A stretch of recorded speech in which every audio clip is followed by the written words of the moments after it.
Lepo pozdravljeni v podkastu Filmarija, to je podcast Društva slovenskih režiserjev. Jaz sem Urša Menart in v tej epizodi bom poklicala par svojih kolegov režiserjev, da mi povejo, kateri so bili v lanskem letu, ki je bilo sicer z vidika distribucije filmov precej čudno, ampak vseeno, da mi povejo, kateri so bili v lanskem letu njihovi najljubši filmi.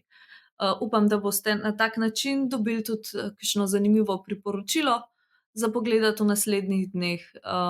Poklicala bom kolege tudi, ki gledajo predvsem animirane filme, dokumentarne filme, tako da upam, da bodo priporočila precej raznolika.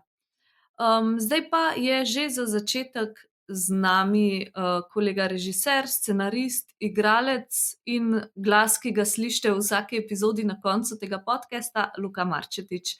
Luka, živijo. Živijo. Luka, za začetek bi te samo vprašala, kje si sploh v letu 2020 gledal filme?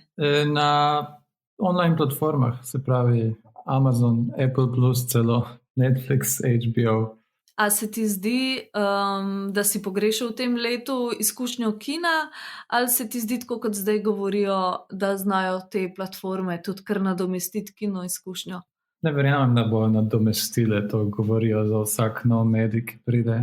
Ampak tako, meni jaz nimam nič proti. Oziroma pozdravljam to, da novi filmi prihajajo in na VOD in v kino naenkrat, ker se mi zdi, da je fajn imeti izbiro kot gledalec. Ker poznam ljudi, ki pač ne marajo kina, ampak bi gledali filme, tako da zakaj ne bi oni imeli svojo možnost. Tisti, ki pa imajo radi kina, pa ne grejo pač v kino. Tako nekako se mi zdi, da je to. Ok, za danes si izbral 5 filmov, zdaj me pa zanima, a so to filmi po kakšnem vrstnem redu, po preferenci, ali si izbral samo 5 nekako enakovrednih izdelkov? Izbral sem 5 tako naključnih. Ni da zdaj imam neko lestvico po vrsti, ampak pač samo spisek filmov, ki so mi bili všeč. In to je sicer, imam top 10 spisek in iz teh top 10 sem povlekel ven 5. Pač še tako sem probal izbirati, da nekako verjamem, da drugi ne bojo omenili teh filmov. Mogoče so mi celo eni boljši od teh 5, ampak nekako raj povem filme, ki jih mogoče drugi ne poznajo, zato da se bolj razširijo med ljudi. Ok, velja. A greva kar na prvi film iz tvojega izbora? Prvi film, Bacurau. Tehnično film še iz leta 2019, vsaj takrat je bil na Canneskem festivalu, je pa imel, mislim, da širšo distribucijo v lanskem letu. Gre za brazilski film. Boš povedal kaj več o njem? Ja, to je eden tistih filmov, ki jih je boljš gledati, tako da nič ne veš o njem. Tako sem ga jaz vsaj gledal. No. In vedno, ko ga priporočam nekom, vsem rečem Bacurau in ne smem ti nič drugega reči. Zato, ker karkoli rečeš, je nekako spoiler. Tako da tudi to, da se težko se je pogovarjati o njem, tako da tudi ne vem, kaj preveč povedati, pa da ne spoilam, ampak načeloma ja, razen to, da je v portugalščini, tudi nekaj angleškega jezika in ena taka zanimiva pokrajina, je zanimiv setting. En hint bom navrgel, kakšen je to film, ampak spominja na klasičnega Carpenterja. Ja, ok, zanimiva asociacija. Lahko bi bil tudi na nek način western ali pa neka etnološka študija. Mislim, da ima veliko nekih referenc ta film, ki jih zelo uspešno združi v celoto. Režiserja sta Kleber Mendonça Filho pa Juliano Dornelles, ki je, mislim, da prej delal kot scenograf z Filhom in tokrat se podpiše prvič kot sorežiser. Mislim, da je bil tudi mičken kontroverzen in ta film in že režiserjev prejšnji v Braziliji, ker nekako z njihovim aktualnim političnim sistemom se avtorji filma prav zelo dobro ne razumejo z njihovim aktualnim političnim vodstvom.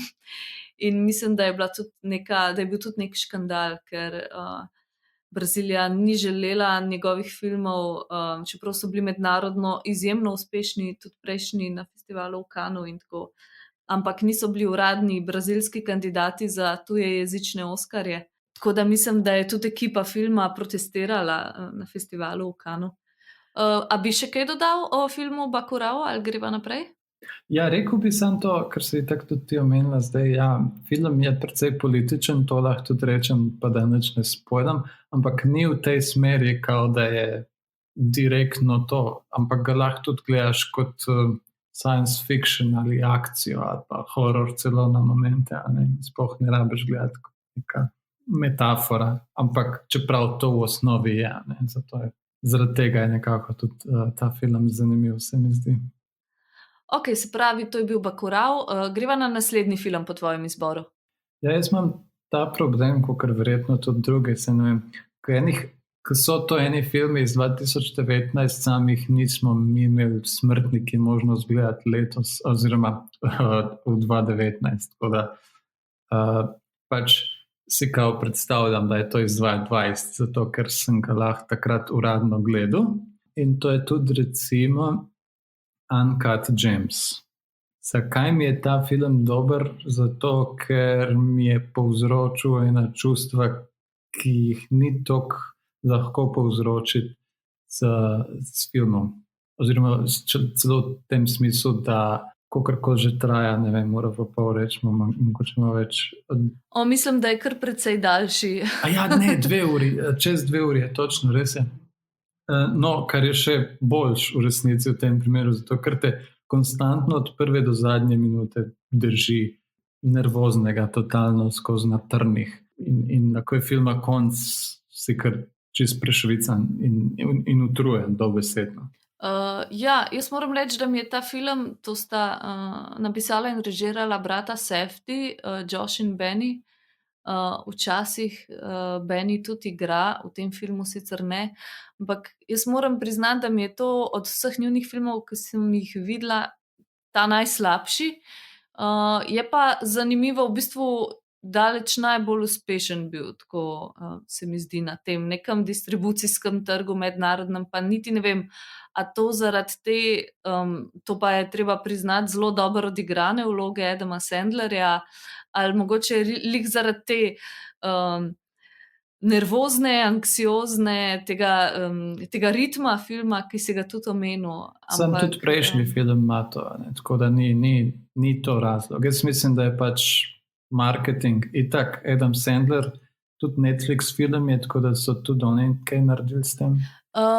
Ok, a si ti tudi eden od teh ljudi, ki je bil ful presenečen, da Adam Sandler zna odigrati prepričljivo neko vlogo? Ne, niti približno. Pač človek zna igrati, ampak pri njem je pač to, da je on tudi producent in ima svojo produkcijsko firmo in se s svojimi filmi totalno zabava in s frendi gre na počitnice in snemajo neumnosti, drage neumnosti sicer in neumne, ampak sam je pa zelo pač talentiran človek. On je celo igral pri Paul Thomasu Andersonu v Punch Drunk Love in to je bilo kar nekaj časa nazaj in že od takrat vemo, da človek zna. Nisem pa niti zaznal tega, da so bili presenečeni, da on kao zna igrati. Mogoče tudi zato, ker zdaj že nekaj časa ni igral v nekem toliko popularnem filmu.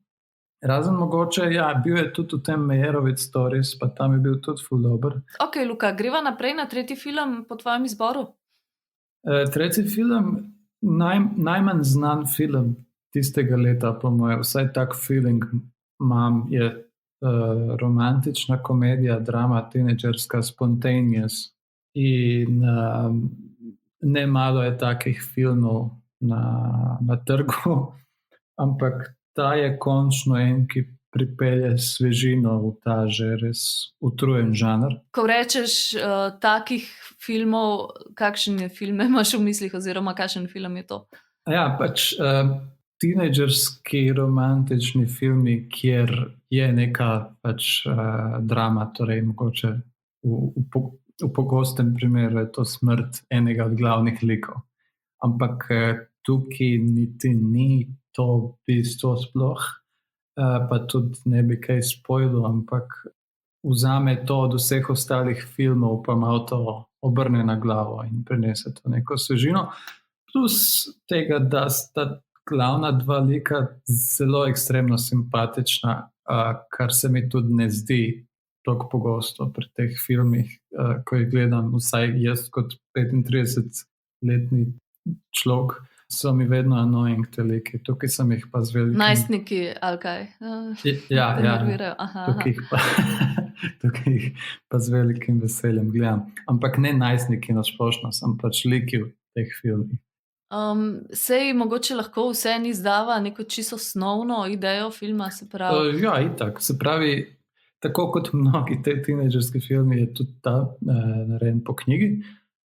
Je pa koncept tak, da kar naenkrat v eni šoli začnejo najstniki eksplodirati dobesedno. V kar nekem naključnem trenutku nekdo eksplodira in to je zelo krvava situacija, ko res dobesedno eksplodira kot balon in pač vsi te organi in kri šprica po celem prostoru, kar zveni zelo groteskno, ampak obrnjeno je celo na nek tak humorističen način.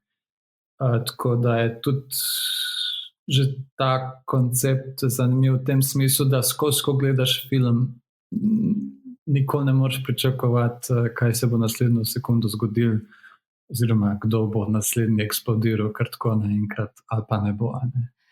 Se pravi, te dva najstniška lika, ki sta ti začuda simpatična, igrata Catherine Langford, ki smo jo nazadnje videli v filmu Knives Out, pa Charlie Plummer, ki se ga mogoče kdo spomne iz filma Lean on Pete, tam je odigral glavno vlogo. Režiser pa je v bistvu debitant. Prej je bil bolj znan kot scenarist, Brian Duffield je to. To je pa njegov prvi celovečerni film. A greva na četrti film po tvojem izboru? Ja, in sicer francoski. Ne vem, kako se prebere po francosko. Mandible. Tako. Mogoče poglejmo na stran od festivala LIF, kakšen je bil slovenski prevod. In dobra novica, Luka, slovenski prevod je mandibule. Resno. Mandibul. Okay. Tako da s tem si ne bova pomagala, ampak povej raj kaj več o tem filmu. Tukaj je pa to ena francoska komedija režiserja Quentina Dupieux, kako Mr. Oizo, bolj znan kot Mr. Oizo, ki je delal te spote v preteklosti s to rumeno lutko. Flat Ericom. Flat Eric, ja. In on od takrat kar dela celovečerce, zelo pogosto, zelo kreativen človek, zato ker vsak film je sicer absurdna komedija, ampak vedno ima tako visok koncept oziroma high concept, da se vsakeč vprašam, odkot ta kreativnost temu človeku, ker z vsakim novim filmom preseneča. In v tem primeru je sicer vzel en tak trop, ki sta pač dva zapohanca, ki pa sicer ne kadita in sta taka neumneža v stilu Bill and Ted in vedno pravijo nekako, da je to nek francoski Bill and Ted, kar mi sicer ni najljubše pri filmih, pač te neki neumni liki, ampak tukaj je vse to tako minimalistično in simpatično narejeno, da je tudi nekako inspiracija v bistvu, zato ker vidim, koliko malo film rab, sicer ga treba znati tako narediti, ja, ampak koliko malo film rab, da te osreči, mene kot gledalca in tudi verjetno druge, ki so ga gledali. Dobro, zdaj toliko malo, ne vem, ta film ima med drugim ogromno CGI oziroma občasno animatronsko muho. Ne vem, če bi temu rekel. To je en del tega, ampak vse nima veze, ker je dosta kompakten film, ki v resnici ima 2-3 lokacije vse skupaj, bolj kot eno. Zelo je kratek, 1:20 ali koliko, nekako sem pomislil, mogoče bi v prihodnosti res mogel razmišljati na en tak način, da bi se lahko bolj zabaval pri pisanju scenarija. Mogoče bi moral povedati sploh, zakaj gre v zgodbi, se pravi te dva zapohanca, ki to nista, oziroma nekako vaška lokalna idiota najdeta slučajno neko gigantsko muho in se odločita, da jo bosta zdresirala. Zdresirala, da bo ropala banke za njo. Torej, že to, a veš, ko greš razlagati en tak koncept, mislim, kaj je to? In to je to nekaj, kar on zna ful dobro delati, ta Quentin. Ok, se pravi, Mandibul. Greva še na zadnji film po tvojem izboru? Ja, zdaj bom pa omenil en tak mainstream kinofilm, ki pa žal ni prišel v kina, ali pa je mogoče bil kak teden ali dva, preden je prišla korona, pol so ga pa dali na VOD in je bil eden teh eksperimentov, ko so dali na VOD nov film, tako kot Trolls 2. Takrat je tudi The Invisible Man prišel, za $20 si ga lahko dobil na VOD-u, in se je izkazalo za uspešen eksperiment. Verjetno tudi zato, ker je res dober film in je od režiserja in scenarista, ki je napisal prvo žago, se pravi franšiza. Potem tam se je proslavil in od takrat naprej še dela horror filme, bolj kot ne, in to je tudi nek horror. Gre za film The Invisible Man. Ok, se pravi, režiser Liu Wannell, scenarist prve žage, ampak to, kar je po mojem bilo še bolj privlačno za večino teh gledalcev, ki so si privoščili tale $20 VOD, je verjetno Elizabeth Moss v glavni vlogi. Ja, in je spet eden teh filmov, kjer Elizabeth Moss zelo močno trpi. Ne vem zakaj in kako, ampak ona na polno zdaj dela same take filme. Mogoče toliko močno želi Oskarja ali pa če ležijo te vloge. Meni se zdi, da ima vedno podočnjake, da je to neka rdeča nit, pa razmazan make-up, tako nekako te utrujene oči. Ja. Ampak je pa res zelo dobra in ponavadi in tudi v tem filmu. Mogoče lahko še kaj več poveš o vsebini oziroma namigneš malo, si že povedal, da gre za v bistvu žanrski film. Ja, nek horor je, čeprav mogoče bolj thriller za moje pojme, kot horor. Gre za to, da je ona v abusive razmerju in pol se ona dokončno odloči zbežati od njega. Na nek način mi je podoben Uncut Gems, zato ker je tudi en tak filmov redkih, ki te res drži na trni od samega začetka do konca, ker se to besedno začne tako, da ona gre ven iz postelje in sfura cel svoj načrt, kako ona zbeži od doma. Ampak to je ena ogromna velika vila na neki skali in uspešno sicer zbeži, ampak tako skoraj, zato ker jo on skoraj dobi in že cela ta prva scena ti nakaže na to, kak film bo to, pač zelo napet in tudi na nek način naporen.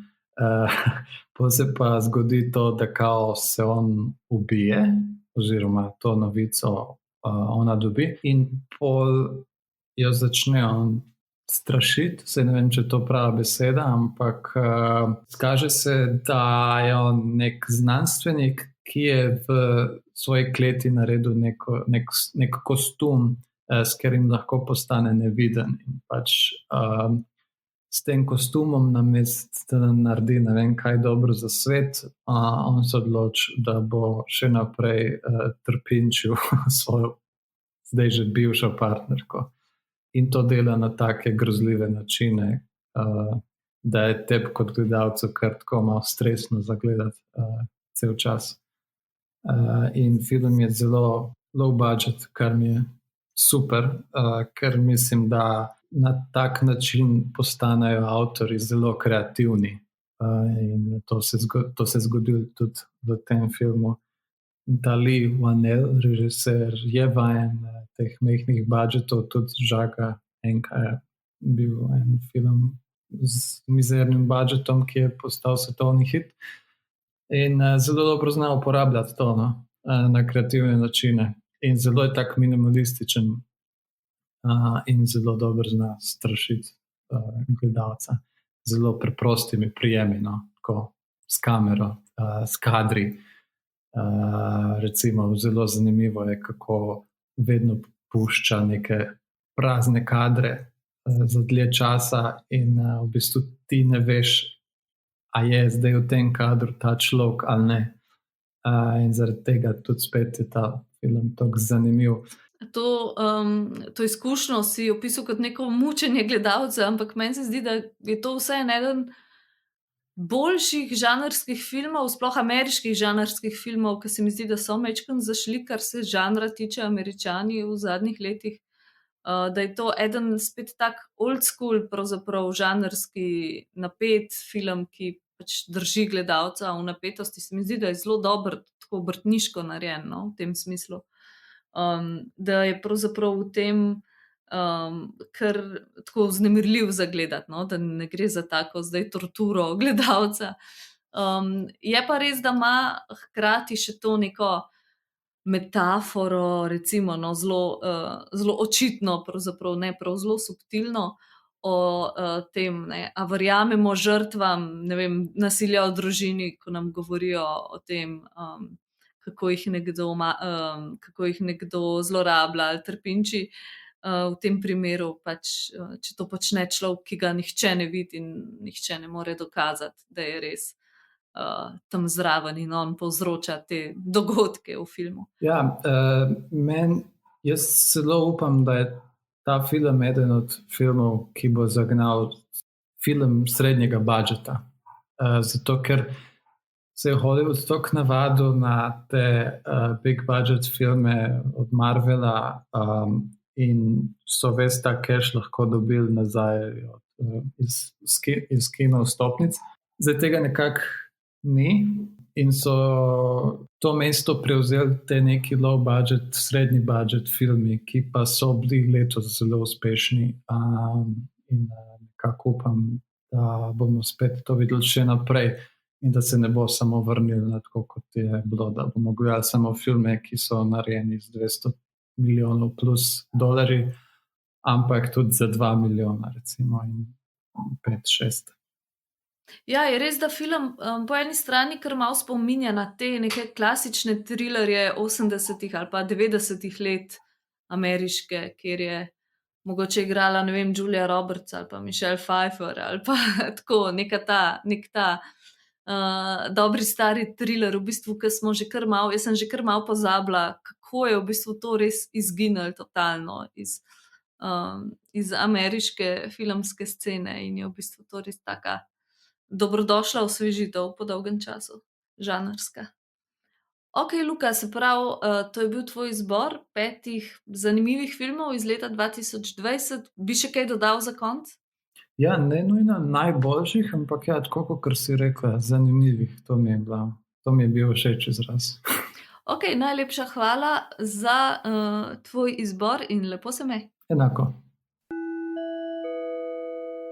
Z nami je Špela Čadež, režiserka in producentka animiranih filmov, pred kratkim pa tudi izbrana na seznam 25 najboljših avtorjev animiranih filmov po izboru kritikov na enem festivalu, se mi zdi. Mogoče lahko, Špela, tudi o tem kaj več poveš. Živjo? Živjo. Ja, mislim, v bistvu si vse povedala. Mislim, da je nek festival za svojo 25. obletnico poskusil zbrati lestvico najbolj priljubljenih avtorjev kratkega filma, celovečercev. Sodelovali so pa, ja, mislim, da kritiki pa pač tisti pisci, ki pišejo o animiranem filmu, pa mislim, da festivalski kuratorji. Tako da, ja, super, ne? Čestitam, ni slabo biti včasih tudi na kakšnem takem seznamu. Hvala. Ja, v teh časih je tako redko kaj svetlega na obzorju, tako da, ja, vsaka taka stvar mal. Trenutno pripravljaš en svoj nov kratki film, naslov je Steakhouse. Si imela, glede na trenutno epidemijsko situacijo, kakšen zaplet v produkciji, postprodukciji, kako ti gre? V resnici imam že mi smo končali snemanje en mesec, predno se je začela tale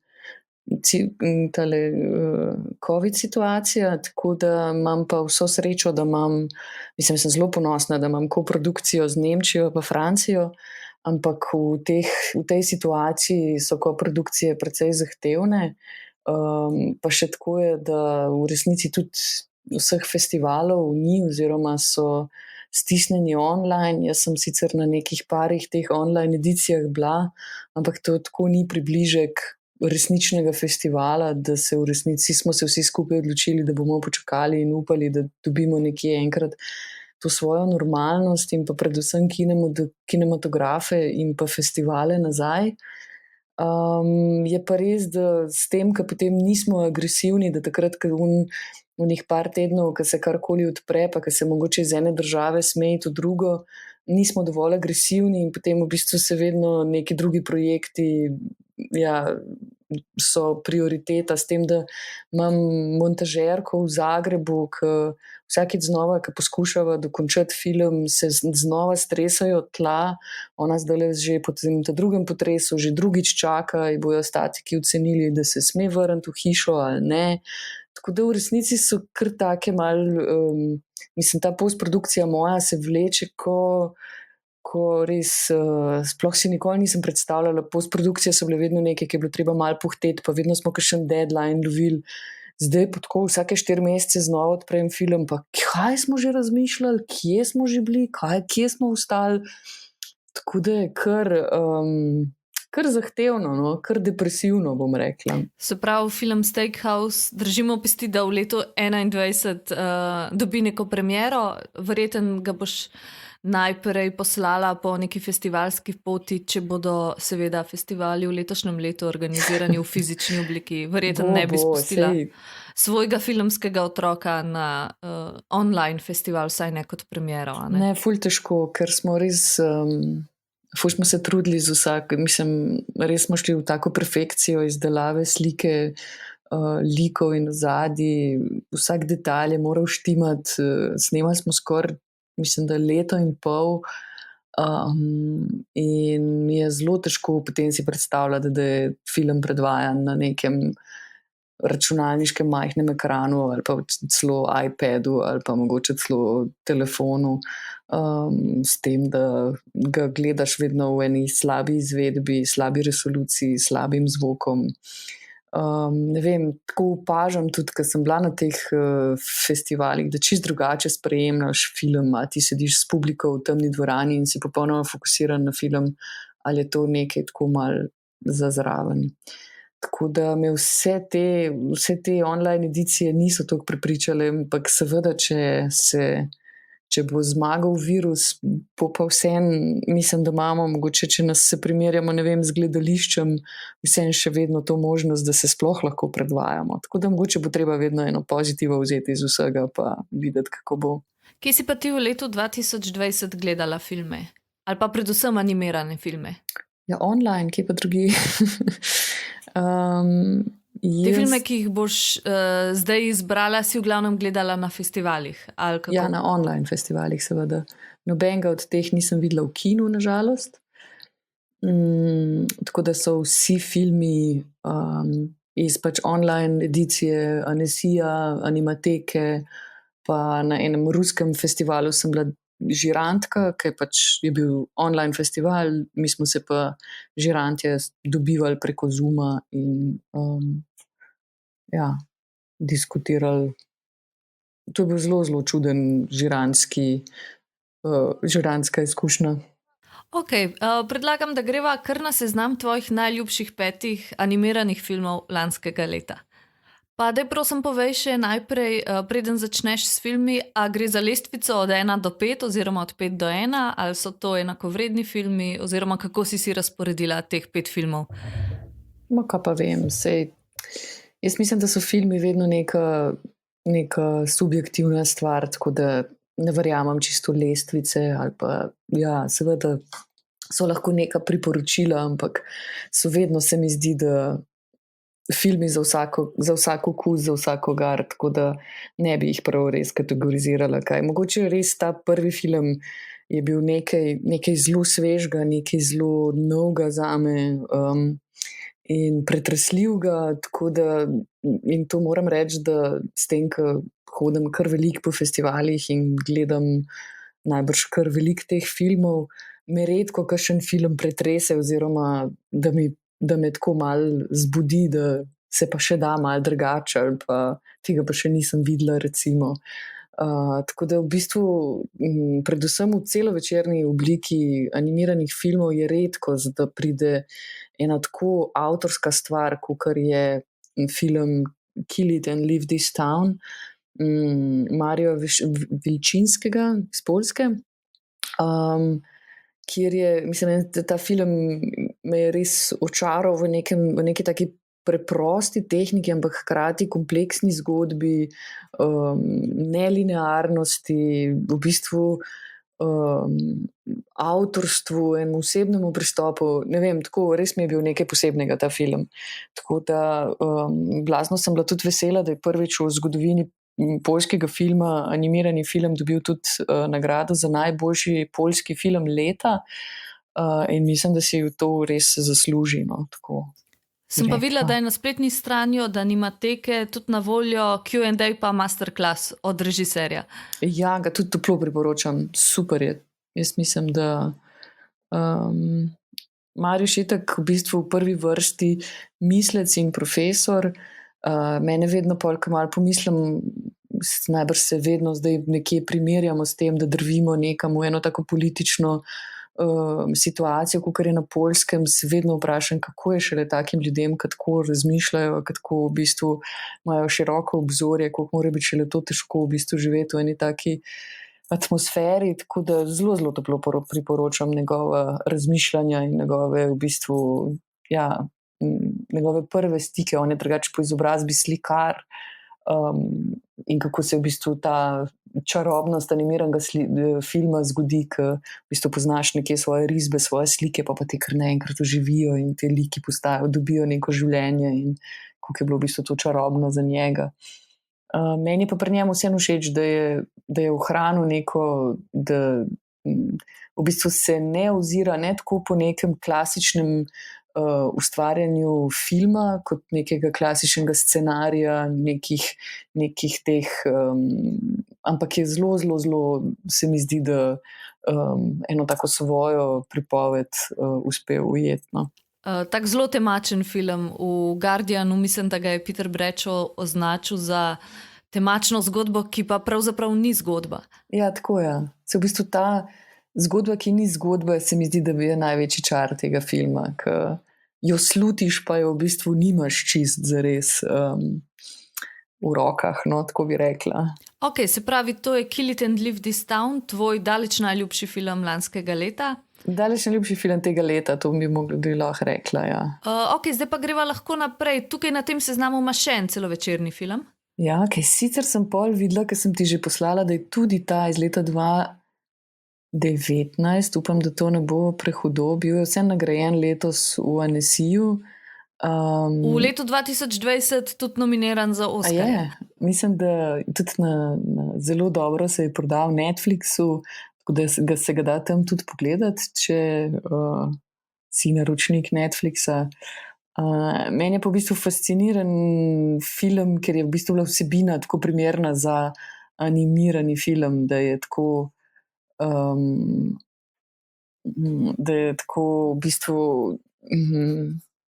to je narejen, mislim, da po eni literarni predlogi, kjer, in se mi zdi, da je animirani film res en tak medij, ki lahko dobro nosi to vsebino, no? Kar se mi zdi, da mora vedno animirani film najti neko sožitje s tem, da lahko vsebino podpre s tem, kar lahko samo animirani film nosi, in to je absolutno ta film nekje dosegel, s tem, da ima pa v bistvu zelo take klasične prvine. Naslov filma pa je? Igranega filma. I Lost My Body, oprosti. I Lost My Body, ja, francoski celovečerni tudi. To sta bila zdaj 2 celovečerna, pa sem predlagala pa še 3 kratke. Moram reči, da pri kratkih sem imela malo več težav, ker se mi zdi, da je zelo veliko takih, kot je najbrž Moj steakhouse, da se vsi nekje borimo, ali ćemo malo počakati, ali ga res pustimo med v ta svet. Online distribucije in online festivalov. Ne? Online distribucije, ja, res je. Mislim, da film, ki mogoče je bil narejen predno se je začela pandemija, ampak zelo prizarja, kako se počutimo ta trenutek, je film Empty Spaces, ki je, se mi zdi, da res tako kar mal nekje napovedal tole, kar se nam dogaja, ker mislim, da tako praznih ulic in vsega upam, da še dolgo ne bomo videli. Mislim, da smo se jih naveličali, da smo fascinacijo že izgubili, ampak vseeno je dober film, no, ga priporočam. To je francoski kratek film z računalniško tehniko animacije, ima pa tako zelo zanimivo sodobno, se mi zdi, no, sodoben stil ilustracije, ki je meni tako zelo privlačen. Ja, to je malo ta v bistvu v 3D prenes 2D estetiko. Veš, ker je v resnici vse v 3D-ju izdelano, ampak potem je pa s to linijo, pa ploskovitostjo, pa nekje pa pol v bistvu se pa vse trodimenzionalno pa svetlobo igrati. V bistvu sta te nekje prvine. No. Ja, simpatičen film. No. Se pravi, Empty Places, francoski kratki film. Videla si ga pa verjetno v Annecyju na festivalu, ne? Ja, na online festivalu, ja. Ok, greva naprej. 4. film bi bil Physics of Sorrow Teodorja Uševa. Meni fascinantno, kako je uporabil vosek za res dolg in izčrpen film, tudi zelo oseben, poetičen, tako, mislim, da absolutno vredno ogleda. Se pravi, gre za pigmentiran vosek, ki ga uporablja namesto teh nekih bolj standardnih klasičnih materialov. Ja, v bistvu ga je segreval s fenom, zato da je lahko pač premikal sliko. Pač to je neka tehnika, taka stara tehnika, ki so še z voskom pigmente mešali. V bistvu imaš eno tako razgreto ploščo in potem nanašaš ta, pač ker je razgret vosek in dokler je vosek še mehek, ga lahko animiraš, ker se pa enkrat strdi, se pa strdi, ne, je pa konc. Mislim pa se ga da pa spet seveda z nekim toplotnim fenom segrevati, tega da lahko spet naslednjo sliko.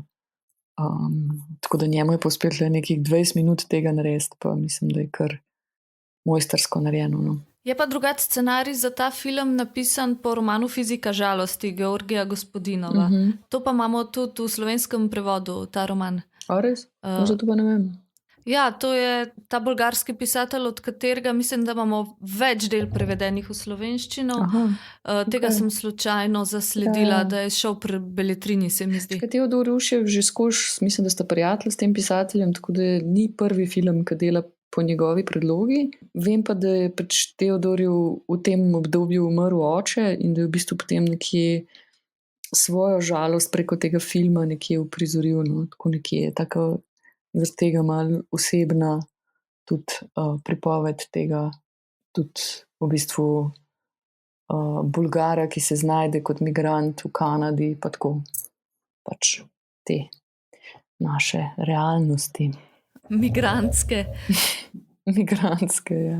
Evo še kot zanimivost, v tej kanadski, se pravi francoski originalni verziji je eden od glasov tudi Xavier Dolan, to je ta kanadski čudežni deček, poznan kot režiser predvsem, no, je pa tudi igralec. Ok, greva še na zadnji 5. film iz tvojega izbora. To je pa Average Happiness od Maje Girik, ki je letos na Animateki, tudi virtualni obliki festivala, prejela, mislim, da glavno nagrado in nagrado publike. Ona se pa v bistvu z eno tako v bistvu z grafi igra, ampak na en tak zelo, zelo zanimiv način, v bistvu malo humorno, sproščeno, pa malo v bistvu o tem, ja, kaj so grafi, pa kako se meri, recimo, kako bi se z grafi merila sreča, oziroma kako lahko grafi na nek način v enem trenutku postanejo tudi erotični, pa tako zanimivo. Ga tudi toplo priporočam. V bistvu je tako, kot ena PowerPoint predstavitev ene statistike, ki se ji potem na eni točki malo zmeša. Tako malo odplava. Tako kam najbrž mi na kakšnem dolgočasnem predavanju.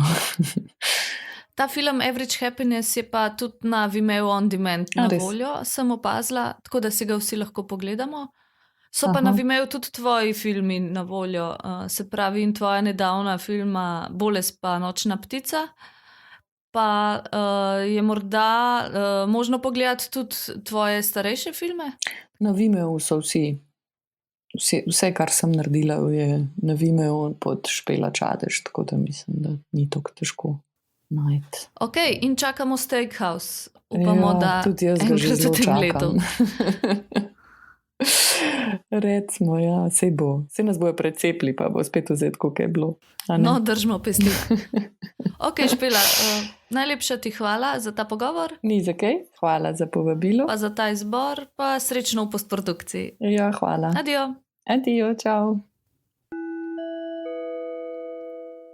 Z nami je Sabina Džogić, režiserka in filmska snemalka, ki se v glavnem posveča dokumentarnem filmu. Živijo, Sabina. Živijo. In ti si za nas tudi izbrala 5 dokumentarnih filmov iz leta 2020. Evo, dejansko nisem šla gledati letnic, ne, ampak mislim, da so vsi 2020, oziroma vsi so bili premierno. No, če pa kakšen od teh filmov iz leta 2019, bomo pa zamižali malo na eno oko, ker je bilo leto 2020 za distribucijo filmov resnično bizarno, sploh za to festivalsko distribucijo. Sabina, zdaj pa za začetek, kje si sploh ti v letu 2020 gledala filme? Tale izbor, ki ga danes predstavljam, sem večinoma videla na računalniku, kar je zame zelo neobičajno. Zato se mi zdi tudi ta del, tudi zaradi tega sem jih tako malo videla letos. No. Edinega, ki sem ga dejansko videla v kinu, je bil film Honeyland. In tudi eden, verjetno zaradi tega tudi eden izmed filmov, ki se me je tudi najbolj dotaknil v tem estetskem smislu. Se pravi, to je makedonski film v slovenskem prevodu imenovan Medena dežela. Ja. Avtorja sta Ljubomir Stefanov pa Tamara Kotevska. Zakaj ti je bil to eden najljubših, če ne kar najljubši film v letu 2020? Jaz sem ga šla gledati, se spomnim, na festival dokumentarnega filma in dejansko nisem nič vedela o njem. Ne. Tako da, kar se tiče vizualnega dela in tega, kako so se uspeli glavnemu liku, k tej igralki, ženski, ki živi v tej vasi, približati in ustrajati in biti z njo in v kakšnih trenutkih, v kakšnih odločitvah oziroma so jo uspeli ujeti. Mislim, da je to iz tega gledišča eden izmed te dokumentarne forme, ki mi je tudi sicer najbližje in za katero verjamem, da je tudi zelo kompleksna in zahteva prvo zelo majhno ekipo, precej časa. Misliš na formo observacijskega dokumentarca oziroma na tako imenovano muho na zidu? Ja, mislim, da ni bil izključno observativen. Oni so ga sicer snemali kot muha na zidu, poskušala sta biti nekako nevidna, ampak ta ekipa ni bila tako majhna. Bila sta vsaj navedena sta 2 direktorja fotografije in sta vsaj 2 režiserja in mislim, da je bil Tonc, kar je za razliko od, ne vem, filma I Am Greta, zgodbe iz kuhinje, pa kjerga sem si še zbrala. Drakeči, drug film, hočem reči, vseeno dosti zahtevna postavitev, no, za tak intimen film. In to spremljanje, mislim, da so snemali tam okrog 3 leta. 100 snemalnih dni v 3 letih ni toliko velika, ne. Se pravi, da je stvar zelo pripravljena, zelo premišljena, zelo zorganizirana za tak mini orkester, rečemo temu. In snemali so, ne vem, z nekimi fotokamerami, če se ne motim, nekimi Nikoni, Canoni, filmskimi lečami, tako da in v zelo takrat, ko so začeli snemati, niti niso imeli nekih sredstev zagotovljenih, ne. To je bil tudi ideja, začetek tega filma je bil povsem nekje drugje. One 2 režiserja sta šla snemati nek film na temo okoljevarstva, spoznala to žensko in se vračala, ne, dejansko. Kakor zadnjo čebelarko v tem delu Evrope. Ja, se mi gre zdi. za čebelarko divjih čebel. In potem je film začel rasti, seveda. Ne. In glede na to, da gre za makedonske avtorje, ki imajo produkcijsko podobne razmere kot Slovenija, je v bistvu kar precej časa in kar precej truda so rabili, da so prišli do sredstev, v katerih so potem lahko dejansko film končali, tako kot so ga končali, in končali so ga seveda z ameriškim denarjem. Ne. Tako da In na koncu bili tudi zelo uspešni na festivalu v Sundanceu.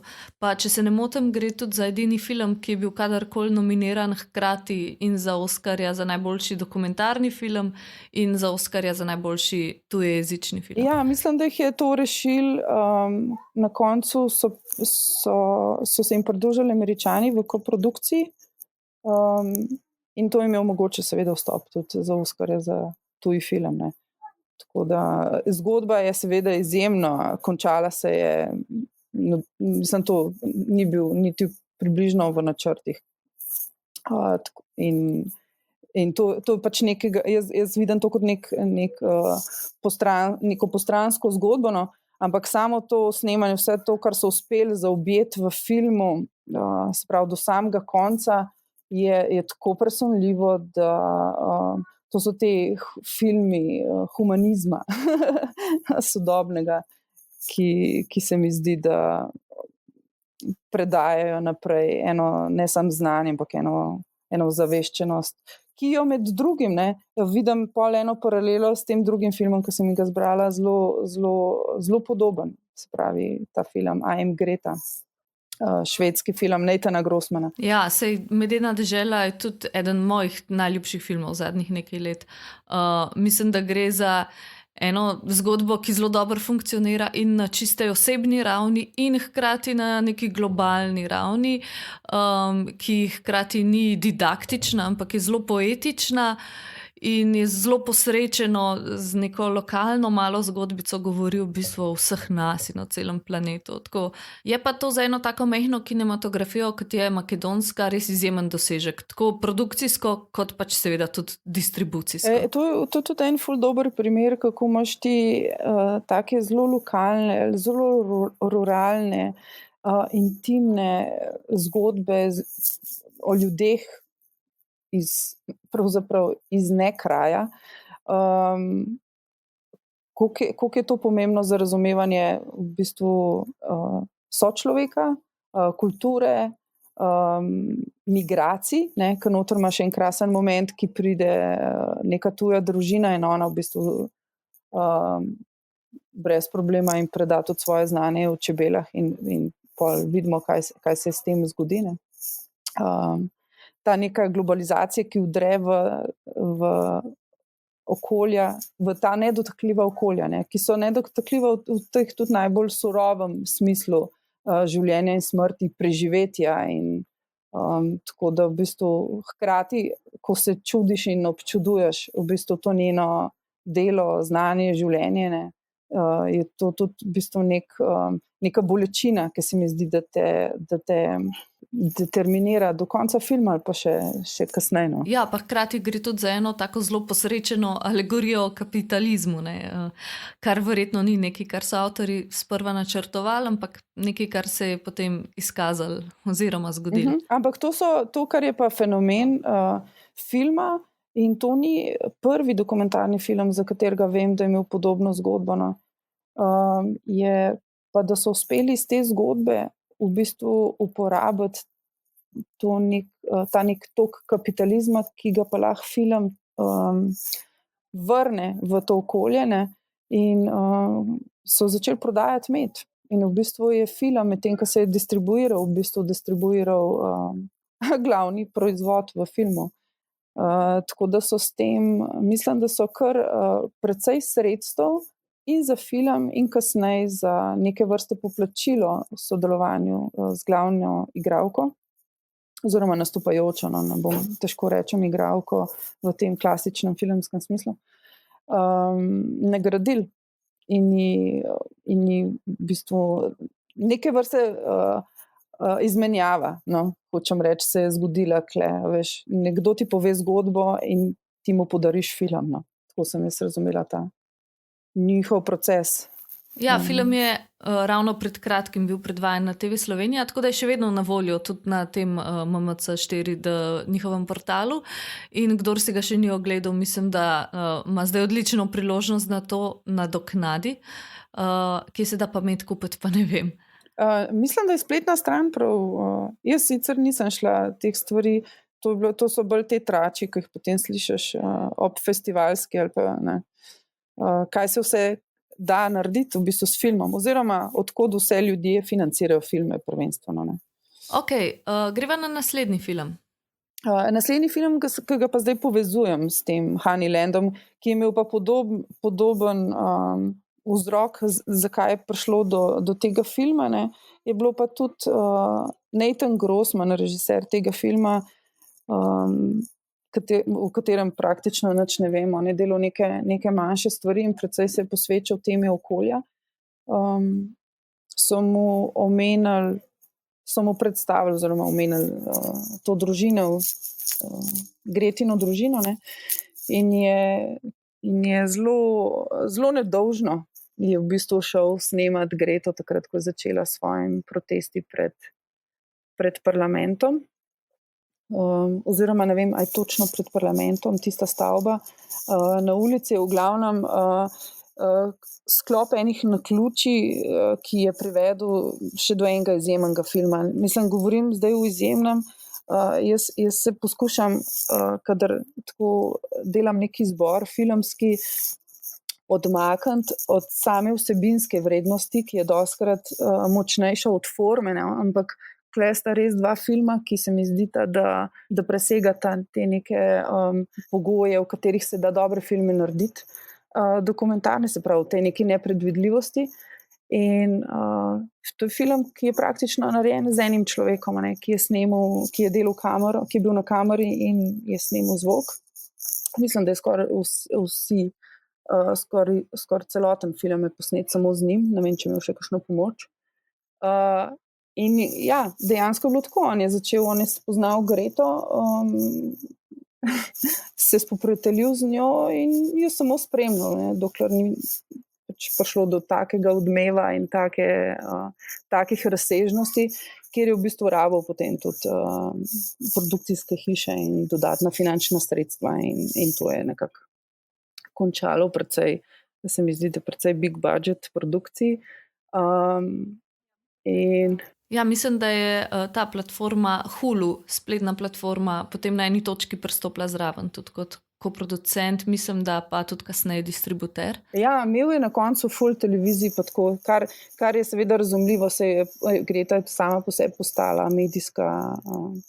medijska zvezdnica, ne? Ampak ta dva filma, ne, če govorim o tej neki sporočilnosti, mislim, da sta ena ključnih filmov, ki se mi zdi, da presekata to moje leto 2020, bom rekla. No.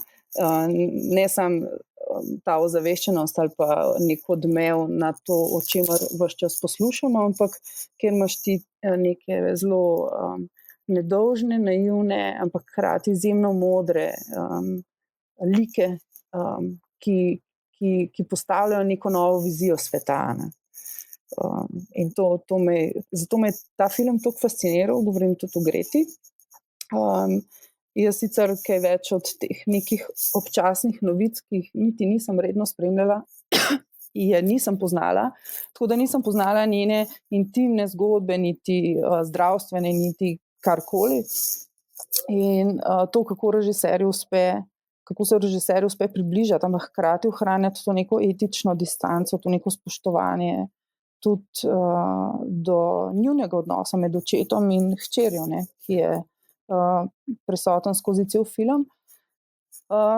In po drugi strani imeti neko distanco do tega medijskega buma oziroma te neke politične, izjemno močne scene ki se je odvijala na teh kongresih, kamor je bila Greta povabljena. No. To, mislim, da so te neke sposobnosti, ki jih razvijaš kot dokumentarist ali pa, in ki so zelo, zelo ključne za to, da uspeš ohraniti fokus, no, pri filmu. Ok, to je torej film Greta, mislim, da je slovenski naslov samo Greta oziroma I am Greta v angleščini. Mislim, da je pri nas na voljo na zahtevo na platformi Amazon. Greva naprej na tretji film? Tretji film je pa film, slovenski film, Zgodbe iz kuhinje Mihe Mohoriča, v produkciji Stare Gare, ki pa sem ga odkrila tako zelo slučajno. No. Miho poznam sicer že ne par let, ampak vedno, zelo redko se vidimo, ker je bil vedno nekje na nekih snemanjih na terenu, v tujini, na potovanjih. In ta film je tako zame prišel kot eno zelo lepo presenečenje. To je prvi film njegov, ki sem ga videla. Bil je v okviru festivala slovenskega filma in potem tudi na bazi slovenskih filmov v okviru enodnevnega dogodka festivala Dok izbrani, mislim, da se je imenoval. Srednjemetražic, ne spomnim se točno, kakšna je dolžina. In film, ki sta mislim, da je tam nekje okrog 1 ure. Film, ki sta ga posnela sama s punco oziroma ženo, na štopu do Indije praktično. Ne. Jaz teh detajlov niti nisem poznala, in se mi zdi, mislim, neverjetno, kaj sta uspela dobiti. Like, ki sta jih pa zbirala, ne, so bili pa to ljudje, pri katerih sta dejansko spala. One dva sta šla na pot, ne vem, koliko časa je sicer trajala, ampak vem, da sta bila tam okrog 5 dni do 1 tedna pri vsakem od teh gostiteljev. Iskala sta jih preko mreže Couchsurfing, ne. Štopala sta od mesta do mesta in to je film, ki se odvija nekako med Ukrajino in Mongolijo, no, geografsko. Govorimo o izjemno veliki, dolgi poti. Mislim, da je okrog 7 zgodb v tem filmu. Vsi so v svojih kuhinjah in to govorimo o neki raznolikih pogojih bivanja, ki so za Slovenijo nezamisljive. Tako da imaš teh 7 ljudi, povsem različnih en od drugega, ampak hkrati tako poetičnih in globokih, ki povejo neko svojo življenjsko izkušnjo. Ne. Se pravi, zgodbe iz kuhinje so nabor nekih izkušenj teh ljudi, ki jih povejo tako rekoč tujcu. No. Mislim, da v teh 5 dneh, ki sta bila tam, to je bil ta čas, v katerem so uspeli razviti nek bližnji odnos, in definirati to epizodo, no, da temu tako rečem. Tako da hočem reči, krasen film in v primerjavi z ostalimi, ki jih danes omenjam, se pravi, film produkcijsko narejen, ne, s štopami in brezplačnimi nočitvami, kamero in enim mikrofonom, 2 kamerama, no. Posnete z 2 kamerama, fotoaparatoma praktično in enim mikrofonom. Mislim, izjemno delo tako. Ja, kljub temu, da je film nastal v bolj skromnih produkcijskih razmerah, pa da gre pravzaprav tudi lokacijsko za nekak minimalističen film, ki pač je sneman v kuhinjah protagonistov, kakor si omenila, ima pa vseeno eno tako dosti dovršeno vizualno podobo. Ne. Tukaj gre za črno-belo fotografijo, pa tudi tako dosti domišljeno kadriranje. Ja, jaz sicer ne vem, zakaj sta se odločili za črno-bele. Jaz sem sicer zelo velik fan črno-bele fotografije na splošno, tudi pri svojih projektih mi je zelo blizu, ne. In me je v enih momentih, pa ne vem, ali je bilo to izključno zaradi ruskega jezika ali je bilo zaradi podobnih likov, ne, me je zelo spomnil na filme Viktorja Kosakovskega, ne, velikega avtorja ruskega, mogoče enega mojih najljubših.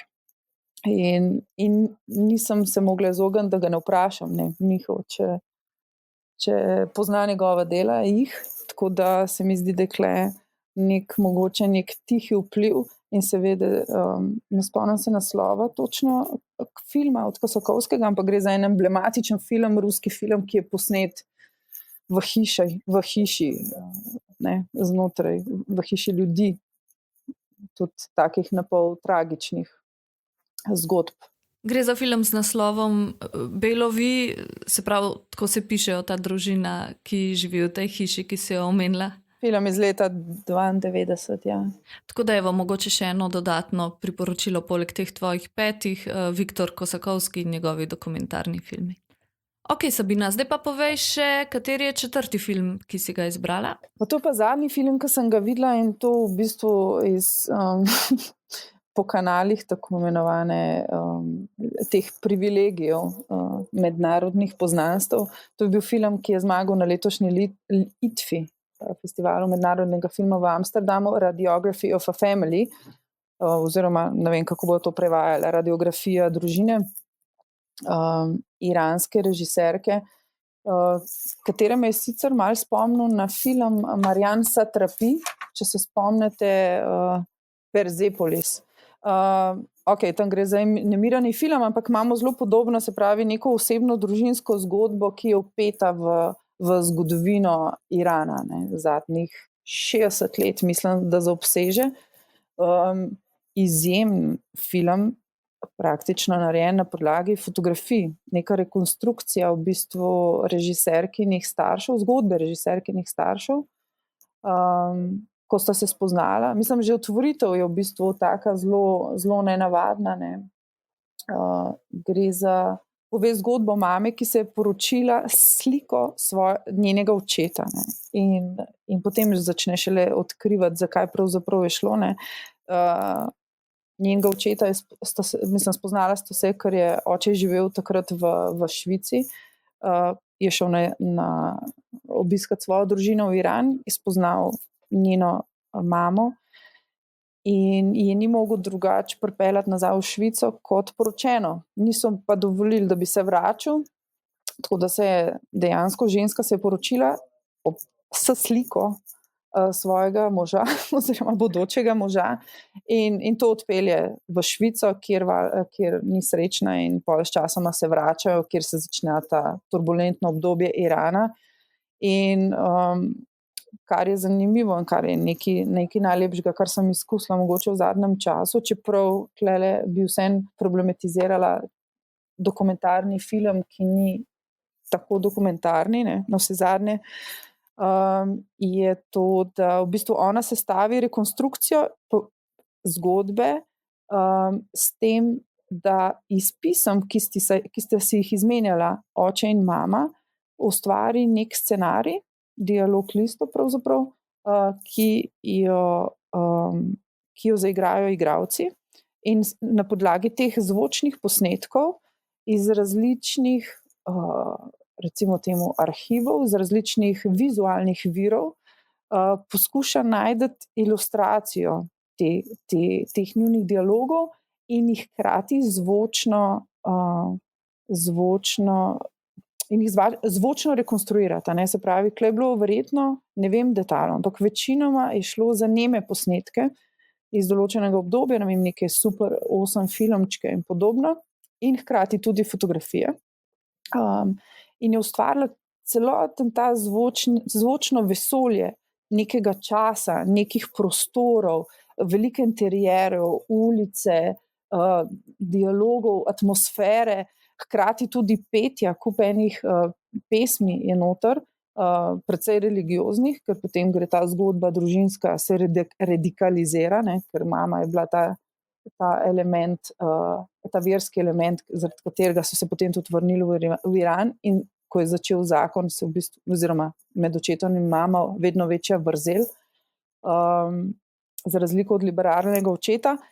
No, in ona, se pravi, z različnimi viri sestavi popolnoma neko svojo življenjsko epsko zgodbo, no, ki mislim, da ne vem, če najdem kakšen podoben primer v zgodovini filma, da bi videla na tem nivoju. No. Spomnil me je samo na Marjan Satrapi v smislu, da imaš podobno neko osebno zgodbo in hkrati zaobsežeš zgodovino neke dežele. Tudi, ne. Duh časa. Drugače pa izjemno izviren film. Problematiziram ta del v smislu dokumentarnega, ker je jaz poskušam, vsaj kar se tiče teh vrednostnih, ko gre za nagrajevanja ali pa subvencioniranje in podobno, delati razliko med projekti, ki se snemajo v popolnoma nepredvidljivih okoliščinah, in projekti, ki se delajo kjer jih je možno rekonstruirati.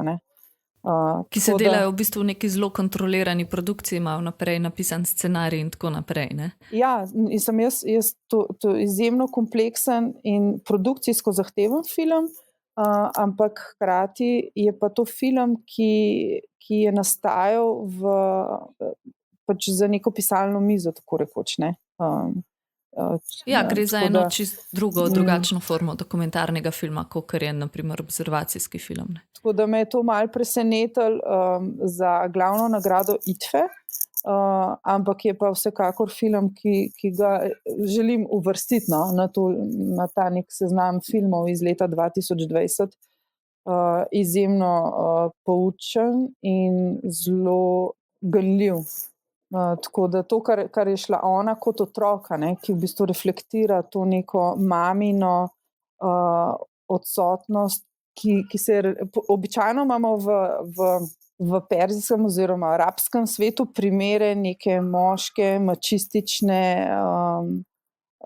religiozne prakse, in kle je ravno obratno. Kle je primer očeta, ki je bil totalno liberaren in ki je zelo nasprotoval, ampak v bistvu nekako ni uspel najti dialoga z svojo ženo, ki je postala pa vedno bolj radikalna v tem religioznem smislu, tudi članica revolucije in potem popolnoma predana. In tudi zelo boleč konc, ki so režiserko v bistvu kar malo, sem opazila, napadali zaradi tega, ker je prikazala dejansko svojo mamo kot religiozno, fanatično žensko, ki je nekako podlegla tej ideologiji ali kakorkoli.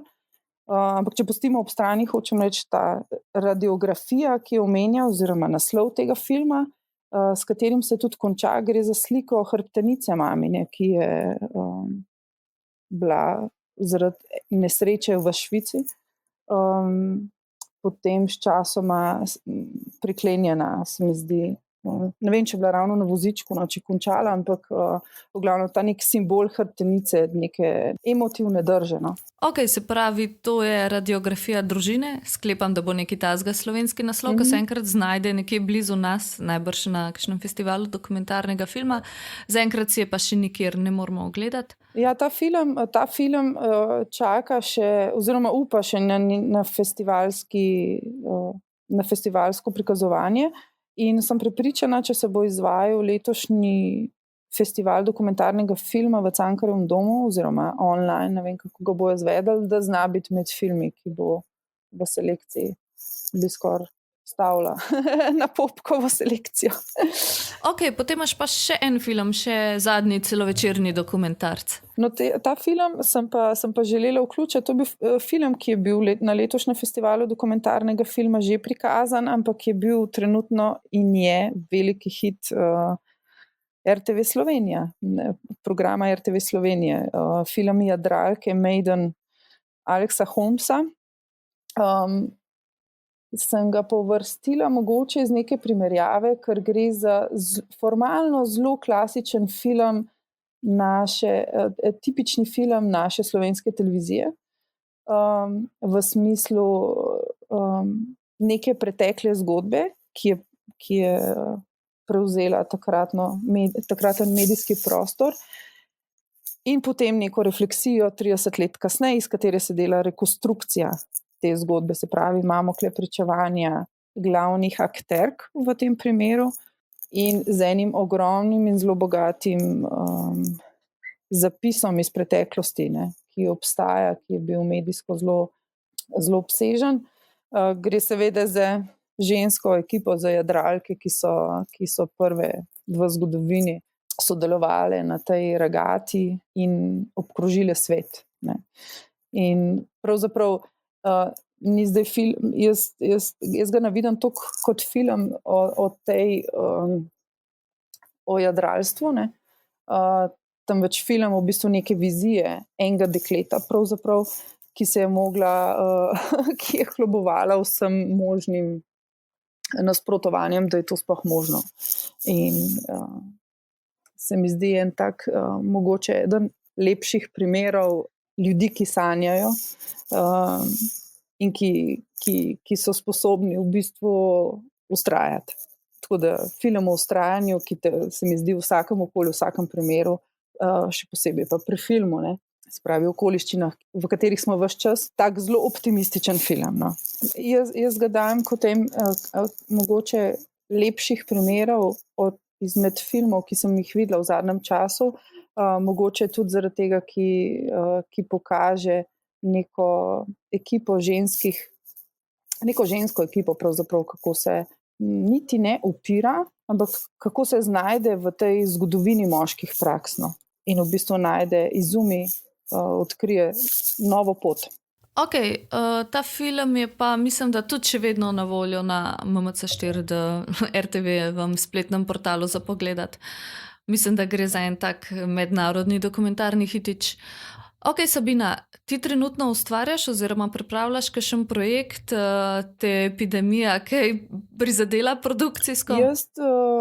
Jaz trenutno delam od doma, tako kot sem delala tudi pred epidemijo, tako da neke velike razlike mi koronavirus moj vsak dan naravno ni prinesla, ker v bistvu mi je omogočila neko nadaljevanje porodniške, če lahko tako rečem, enega obdobja, ki sem ga že sama vzpostavila, tako da zdajle trenutno imam v razvoju 2 projekta, ki trajata že kar precej časa, kar nekaj let. Tako da se ukvarjam z njima predvsem na ravni pisanja in neke montaže, recimo temu. Ok, Sabina, želim ti, da ko pride enkrat do produkcije in postprodukcije teh filmov, da bo epidemijska situacija že malo bolj normalizirana in da jih boš lahko tudi normalno zaključila. Hvala ti za ta izbor 5 dokumentarnih filmov iz leta 2020. Lepo se mej.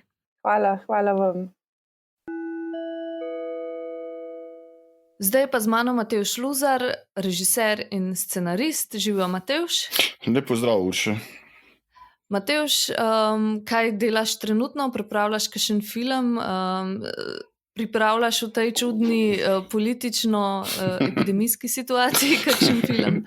Mislim, da je celo leto 2020 sem se ukvarjal s svojim filmom, ki sem zaključil ga s snemanjem v bistvu februarja, na začetku februarja, in potem sem se celo leto ukvarjal z montažo filma Orkester, o pihalnem orkestru iz Zagorja ob Savi, ki gre na gostovanje v Avstrijo. To sem snemal med novembrom 2019 pa februarjem 2020 in celo leto sem ga montiral in zdaj počasi zaključujemo celotno fazo montaže in postprodukcije in počasi, mogoče bi rekli, da predstavljamo festivalom, sales agentom, kakšen film smo naredili. Se pravi, Orkester, tvoj film z letnico 2021, če bo šlo vse po sreči, pa če bodo kakšni festivali letos. Točno to. Zelo si želim, da bi bila letnica 2021 na tem filmu, zaradi tega, ker tudi Orkester, ki nastopa v filmu, praznuje 260 letnico v letošnjem letu in bi se to super zapomnilo skupaj z filmom in z njimi kot orkestrom. Tako da. Ok, držimo pesti. Upajmo. Kje si pa ti v letu 2020 sploh gledal filme? Mene grozljivo mi je bilo. Pred enim tednom sem gotovo, da že 1 leto nisem bil v kinu in sem se zgrozil. Mislim, da je prvič v lifeu, da 1 leto nisem bil v kinu. V bistvu in vse filme, karkoli sem gledal doma. In mi je to bilo kar neka taka grozna situacija in verjetno si imela ti podobno situacijo tudi. Ja, zelo podobno. V resnici, eden redkih filmov, ki sem ga sploh v kinu gledala, je bil čisto slučajno Sreča na vrvici, ker sem sodelovala pri tem restauriranju in smo imeli ogledne projekcije v kinoteki, ki pač ni obratovala drugače. Tako da, ko sem po ne vem kolikih mesecih tam prišla v kino in si to pogledala, sem bila kar wow, tako sploh nisem mogla na začetku se preveč fokusirati na film, ker sem bila tako navdušena, da sem končno v kinodvorani, da je tema, da je tišina in tako. Ampak ja, zelo slabo leto v bistvu za to filmsko izkušnjo, ki mislim, da jo mi vsi si želimo, pa jo podpiramo, se pravi filmi tako, kot so mišljeni, da jih gledamo, ne pa Pa ja, doma jaz na v bistvu- ekranih raznih. Pa jaz v bistvu v tem zadnjem tednu, ko sem to se nekako dojel, da eno leto že nisem bil v kinu, sem v bistvu prav razmišljal o tem fenomenu. A veš, nekateri govorijo, zdaj pa je to nek korak dodatni naprej digitalizacije, nek dodatni napredek za VOD-je, kot so Netflix, Amazon Prime Video ali pa drugi. Ampak jaz nekako po enem tednu razmišljanja sem v bistvu ugotovil, ne, pa vsi mi si bomo želeli, da gremo v kino, želeli si bomo te izkušnje, pa ne zaradi tega, da gledamo eno gromozansko platno, ampak zaradi tega, da se smejimo skupaj z ostalimi, ki gledamo neko komedijo, ali pa recimo jokamo pri enem filmu zaradi tega, ker hočemo imeti neko kolektivno v bistvu izkušnjo dojemanje filma. Ne vem, kako ti gledaš na te, ampak jaz mislim, da ta način distribucije filmov ne bo zamrl. Ja, mislim, meni se zdi, da smo na začetku vsi zelo pograbili, takrat marca, aprila, vsi zelo pograbili te VOD platforme in zelo zavzeto gledali vse mogoče tam, ampak jaz recimo sem zadnjih par mesecev že malo sita tega. Mal se mi sploh ne da več gledati televizije. Tako da nič držva pesti, da bova čez eno leto imela malo drugačno debato, pa bova Mislim, jaz govorila o ful najboljših navijam. filmih, ki smo jih gledali v kinu. Jaz ful navijam in ful verjamem v tem, da po tej letu izolacije in osamitve bo, upam, potem, ko se bomo vsi precepili, bo prišlo v bistvu neko obdobje ekstremnega, kako bi rekel tem, razvrata. In mislim, da vsi se bomo želeli koncertov, kino predstav, karkoli si bomo želeli uživati. Tako da mislim, da če gledamo v preteklost, kako je bila kuga in vse to, mislim, da lahko pričakujemo neko renesanso. Divja 20. Jaz sem za. Jaz tudi. A greva kar na tvoj izbor 5 najboljših filmov iz leta 2020? Seveda. A si jih kaj razvrstil po vrsti, ali je to 5 enakovrednih filmov? Pa to je bila neka ta, veš, vedno ti nekdo reče, da izber 5 filmov ali pa 10 filmov, ki si jih v tem letu gledal, ali bi jih rangiral, ali bi jih na nek drug način percepiral, v bistvu, kako bi jih predstavil. Seveda ta rangiranje je vedno bolj zanimivo, vedno je bolj reči, to je top 5 filmov, ta je 5. Ker se lahko bolj tudi skregaš, ker je boljši. Točno to, ja. Ampak nekako sem pa jaz, ko sem začel razmišljati, je pa bilo o tem, če je tle samo 5 filmov, da bi raj razmišljal skozi neko izkušnjo, ki sem jih gledal, kaj je bilo tisto, ki me je v bistvu pritegnil pri teh filmov, zakaj sem jih sploh do konca pogledal, zakaj sem v njih potem, ko sem jih zaključil gledati, še vedno razmišljal. In mislim, da so na nek način teh 5 filmov, ki bo zdaj o njih govorila, zelo mogoče nekonvencionalnih, ampak je, v bistvu, jaz sem o njih razmišljal in mislim, da je to najbolj pomembna stvar. Ni važno, kjer je najboljši film leta, ampak važno je tisti film, v katerem razmišljaš. Tako da je bolj iz tega, kaj je bilo tisto, ki se je mene dotaknilo. Velja. Pol pa predlagam, da kar poveš, kjer je prvi film po tvojem izboru.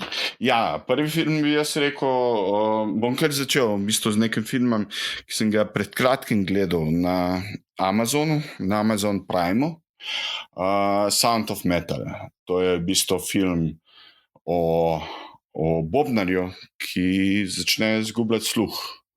in v bistvu izgubi sluh in se spopada s tem, da ne more več delati to, kar želi, in na nek način izgubi svojo partnerko v tem in mora najti sebe v tem. Zdaj to vse, kar sem povedal, zveni zelo banalno, zelo na nek način pravilno, ampak kar je zanimivo pri tem filmu je v tem, da način, kako avtor tega filma percipira kaj mi slišimo, pa kaj glavni karakter sliši, da večino filma mi slišimo to, kar protagonist filma sliši. To se pravi, kaj protagonist ne sliši. Mogoče bi se želel, da bi šel ta film še dlje, ampak mi je zelo zanimivo iz tega razmišljanja, kako mi tako zelo percipiramo. nek formalni pristop, ki podpira to zgodbo, ne? Pa to neko emocionalno izkušnjo glavnega. Ni cheesy, ta film ni cheesy v bistvu, noben pogledu, ampak je zelo premišljen film. Meni je zelo zanimiv pri tem filmu tudi, pravzaprav, kako pelje scenarij to zgodbo, ker je precej nekonvencionalen scenarij. Tako kot se film začne, se začne kot ena in že to mi je bilo v resnici zelo občudovanja vredno, se mi je zdelo, ker se mi zdi, da tako v sodobnem filmu zelo težko narediti eno tragično ljubezensko zgodbo, ker te neke klasične, ne vem, družbene ovire, pa te stvari skoraj že več ne obstajajo. In se mi zdi, da mu v prvem delu zelo dobro uspe prav to, a ne. Pol pa v drugem delu pa gre v neko smer, ki v bistvu jaz nisem pričakovala in je zelo pravzaprav zanimivo to, kako pričakuješ, mislim, zanima te, kaj se bo zgodilo naprej, ampak v bistvu se malo nepričakovano razvija film in je glih zaradi tega tako zelo drži neko napetost skozi cel film, no, skozi čakaš, da bo šlo nekaj narobe, pa tako se mi zdi, da je zelo dobra dramaturgija, no. Ja, jaz mislim, da je v bistvu to, kar je nek, kako bi rekel, prvinski ali pa prastrah v bistvu. Veš, to so te neki prastrahi, ali izgubimo vid, ali izgubimo sluh. Tudi če se s tem ne ukvarjamo, da naša profesija ni povezana s tem. Mislim, da je super odigran film, mislim, da je super posnet film. Mislim, da je film, ki bi ga lahko tudi recimo v Sloveniji naredili, pa bi bil lahko prepoznan po celem svetu. Zelo preprost film, ampak v osnovi, v svojem bitu zelo točen film. No. Ja, režiser je Darius Marder, sicer scenarist filma Place Beyond the Pines, mogoče to kdo pozna. Misliš, da ima glavni igralec ta Riz Ahmed, ki ga poznajo mogoče ljudje iz filma, ne vem, Four Lions, britanski igralec, misliš, da ima kakšne šanse za, ne vem, Oscarja, ali je to preveč neodvisen film? On ima potencial, da je nominiran za glavno vlogo za Oscarja in mislim, da ta film ima tudi potencial za nominacijo za stransko vlogo tega mentorja, ki skrbi za njih. On je bil v bistvu National Critics of America, so ga izbrali za najboljšo stransko vlogo. No, držimo pesti, to je tudi en mojih najljubših filmov lanskega leta. A greva kar naprej na naslednji tvoj film z tvojega izbora? Ja, to je pa film, v bistvu, o katerem sem zelo veliko razmišljal, ga sploh dati gor, sploh ne. Veliko je bilo o njem povedano, vsak, ki ga je videl, je imel nek odnos do tega filma in mislim, da vsak, ki ga je videl, je bil navdušen. Če ne drugega, če ni bil navdušen, je spil steklenico piva po tem filmu. In to je film Another Round, drug, bi rekli po dansko, ali pa bi rekli slovensko, Nažgani. To je danski film, ki je bil v bistvu izglasovan za najboljši film Evropske filmske akademije v lanskem letu. Ja, mislim, da je pobral kar bolj kot ne vse glavne nagrade na tej podelitvi. Točno to, pobral je vse v bistvu. In nekako, jaz sem zmeraj previden do teh filmov, ki nosijo neko to masovno, kako bi rekel, fascinacijo in navdušenje. Ampak mislim, da si zasluži biti na tej listi 5 filmov. Izključno zaradi tega, ker ta nekako ruši nek ta tabu alkoholizma, tretiranje alkohola v povezavi z neko krizo srednjih let. Mislim, da je kar izjemen film. Ja, se mislim, da je bil kar tak malo hitič na lifu, tako da če bo slučajno imel priložnost za kakšno normalno kinodistribucijo, se mi zdi, da je to prav en teh filmov, ki rabi eno tako kolektivno izkušnjo. No? Ne vem. Ja, se strinjam. V bistvu film ni komedija, film ni drama, film ni, ampak je vse. Film je zelo življenjski v bistvu s tem. Film je zelo v tem, kar se vsi sprašujemo, v bistvu, kar je v povezavi z alkoholizmom, z našimi življenji. In mislim, da komu bi ta film bil zelo všeč. No. Mislim, da je pa v tej teoriji, kjer film govori, da si ti lahko bolj kreativen, bolj zanimiv, če imaš v krvi vsaj 0,5% alkohola. Mislim, da je to zelo zanimiva teorija. Ali procenta. Promila. Se ne vem. Ja, promila. Ja. Da si skozi mal nažgan, skratka, in glavni liki to stestirajo. Res je. V bistvu v sami osnovi je v bistvu to zelo banalna stvar, ampak je prvo Winterberg, ki je izjemen režiser. Imamo igralce, ki so noter, ki so izjemno talentirani, izjemni danski igralci. Ja, v bistvu Winterberg tako s to neko svojo v zadnjem času kar standardno ekipo se mi zdi, da dela. Mads Mikkelsen v glavni vlogi, pa tudi ta Thomas Bo Larsen, eden od teh prijateljev njegovih, ki je nogometni trener, je, mislim, da legendaren obraz iz danskega filma. Še, ne vem, on je v Festen, v Winterbergovem prvem filmu, v bistvu je bil en od ključnih vlog imel noter in je res izjemen igralec. In tukaj v tem filmu se mi zdi tudi res vrhunski. Ja. Če bi zdaj evropskem filmskem igralcu dal za stransko vlogo, jaz bi njemu dal. Absolutno se strinjam. Se mi tudi zdi zanimivo, kako v bistvu je Winterberg že mičken bil v zatonu svojo kariero, pa v zadnjih nekaj letih tako prav res spet na vrhu. Ampak, če greš gledati njegovo filmografijo, mislim to, kar ti govoriš o zatonu, mi to gledamo, ker smo gledali njegov prvi film Festen, ki je bil totalni hit Kana in totalni hit te Dogme in vsega in je res evropski masterpiece. Mislim, vse ki še niso videli filma Festen, priporočam, da si ga pogledajo. Praznovanje je pa slovenski naslov.